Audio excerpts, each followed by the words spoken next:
उन्नत चुली प्रकल्प योजन महिला मानक बंटन होईछि रोषेई पई व्यवहृत स्वतंत्र चुली। मिनसौ इंडिया प्राइवेट लिमिटेड पक्षरु रोषेई पई व्यवहृत एही स्वतंत्र चुली बंटन करिछि। ओडिशार विभिन्न अंचलर अनग्रसर आदिवासी मंकर जीवनशैली रे उन्नति आनिबा पई माई क्लाइमेट जी कि स्विट्जरलैंड एक अण जलवायु सुरक्षा फाउंडेशन सहयोग रे स्वेच्छाकृत कार्बन बजार पई अंगारक निर्गमन ह्रास करुथुवा प्रकल्प सबुर विकास करुछंती। जंगल सुरक्षा परिवेश सुरक्षा हेउछि यार मूल लक्ष्य। रोषेई पई जाळेनी काठ व्यवहार करुथिबा महिला माने किभଳି कम जाळेनी काठ व्यवहार करी सेमानक रोषेई करि परिबे जहाद्वारा जंगल अवक्षय रक्षा होई परिबो। अम्लजान और अंगारकाम्ल अभाव रहिबो नाही, सेथिपई एही स्वतंत्र चुली बंटन करा जायछि।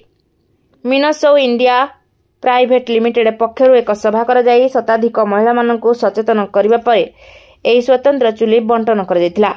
पॉलिश्री नामक एक अण सरकारी ऑर्गेनाइजेशन माध्यम रे एही स्वतंत्र रोषेई चुली बंटन करा जायतिला। एने आयोजित कार्यक्रम रे मिनसौ इंडिया प्राइवेट लिमिटेड रो मुख्य सौम्य दर्शन प्रधान समेत पॉलिश्री संगठन जितेंद्र नायक समेत मान्यगण्य व्यक्ति विशेष जोग देथिले। सौम्य दर्शन प्रधान मिनसौ इंडिया प्राइवेट लिमिटेड कंपनी रे मैनेजिंग डायरेक्टर और सीईओ कोन कहबे आज जो चांदपुर रे कार्यक्रम करछन कार्यक्रम ए कार्यक्रम होचे उत्कलोदय इनपुट बुकस्टॉप प्रोजेक्ट। ए प्रोजेक्ट मिनसौ इंडिया प्राइवेट लिमिटेड जहाँ कि ओडिशा रे गोटे स्टार्टअप आउ माई क्लाइमेट फाउंडेशन स्विट्जरलैंड का मिलित उद्यम उत्कलोदय इनपुट बुकस्टॉप प्रोजेक्ट। ए प्रोजेक्ट रे आमे काठ व्यवहार करुथिबा घर मान को आमे उन्नत चूल्हा दौचु। जो चूल्हाटा के आईएम की भुवनेश्वर सांगे मिसिक डेवलप करा जायछि। ए चूल्हार 33% रोचे एनर्जी एफिशिएंसी। ए चूल्हा फल 50 से 60% काठ कम व्यवहार होकर खाद्य रंधा हो जापी। आई चूल्हाटा को व्यवहार करना आम जंगल क्षय को बचाई चेष्टा करुचु। ता सांगे जंगल संरक्षण होची आ विश्वतापन और जलवायु परिवर्तन को यहाँ प्रतिहत करुची। जितेंद्र नायक पॉलिश्री स्वेच्छासेवी अनुष्ठान काम करुच्ची।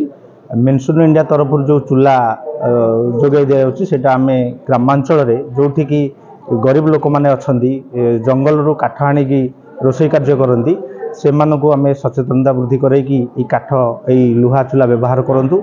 एथिरे से माने व्यवहार कर देखी सारे जे कम जाल शीघ्र रोषेई होची आउ धुआं मध्य कम बाहर आउ जंगल जो काठ बहुत मात्रा आणिकी रोषेई कार्य करते बर्तमान कमिला धीरे धीरे एथिरे अल्प जाल रोषेई कार्य चलुची।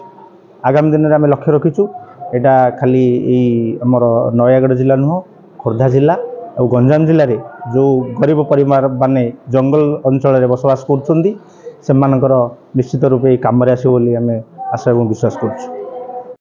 मो नाम संध्याराणी नायक।